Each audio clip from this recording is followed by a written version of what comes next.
telah memaksa berbagai suku, Burman, Piu, Mon, dan bahkan Shan untuk melihat dirinya sebagai pemimpin bersama. Ia tidak menghapus budaya lokal, tetapi menyatukannya dalam satu benang merah, agama Buddha, sebagai tulang punggung negara. Tak hanya arsitektur dan agama, sistem pemerintahan yang ia tanamkan pun menjadi contoh bagi raja-raja setelahnya.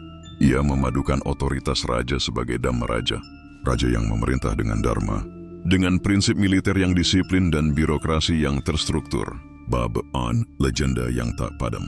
Masyarakat Bagan terus mengenang nama Anawrahta, bukan sekadar sebagai pahlawan, tetapi juga sebagai setengah dewa. Di beberapa kuil tua, ada lukisan dinding yang menggambarkan sang raja menunggang gajah putih, tangannya membawa kitab suci, diiringi burung-burung merak dan naga penjaga. Di desa-desa Myanmar hari ini, para petani tua masih menceritakan dongeng tentang raja penakluk yang membangun dengan hati. Di antara cerita rakyat itu, satu legenda hidup kuat. Ketika Myanmar diambang kehancuran, jiwa Anawrahta akan bangkit dari reruntuhan Bagan, memanggil gajah perangnya dan kembali menegakkan Dharma. Bab 9, peradaban yang bernafas panjang. Warisan Anawrahta tidak hanya pada bangunan fisik, tetapi juga pada konsep.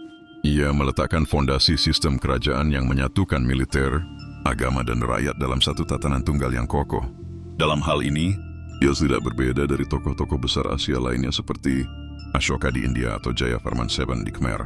Bahkan ketika kekaisaran Pagan akhirnya runtuh 2 abad kemudian, konsep negara Buddhis yang diwariskan Anawrahta tetap diadopsi oleh dinasti Taungu dan Konbaung. Ia menjadi cetak biru kekuasaan di Myanmar selama lebih dari 8 abad. Bab X, akhir adalah awal. Hari ini di tengah reruntuhan Bagan yang diselimuti kabut pagi, para pengunjung dari seluruh dunia berjalan perlahan menyusuri candi demi candi. Beberapa masih berdiri tegak, sebagian telah lapuk dimakan waktu dan gempa, tapi semua mengandung satu napas yang sama, napas Anawrahta. Di tengah padang yang sunyi, bisikan para biksu terdengar merapal Dhammapada. Di sana di antara cahaya matahari pagi yang menyusup dari celah stupa, sejarah dan legenda menjadi satu. Raja Anawrahta mungkin telah wafat dalam tubuh, tetapi namanya hidup dalam jiwa Myanmar.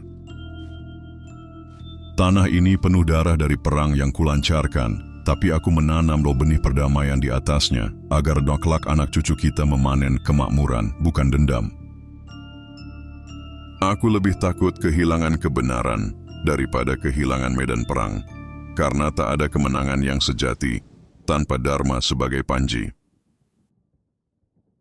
Biarlah musuh membenciku, asal berakyatku mencintaiku.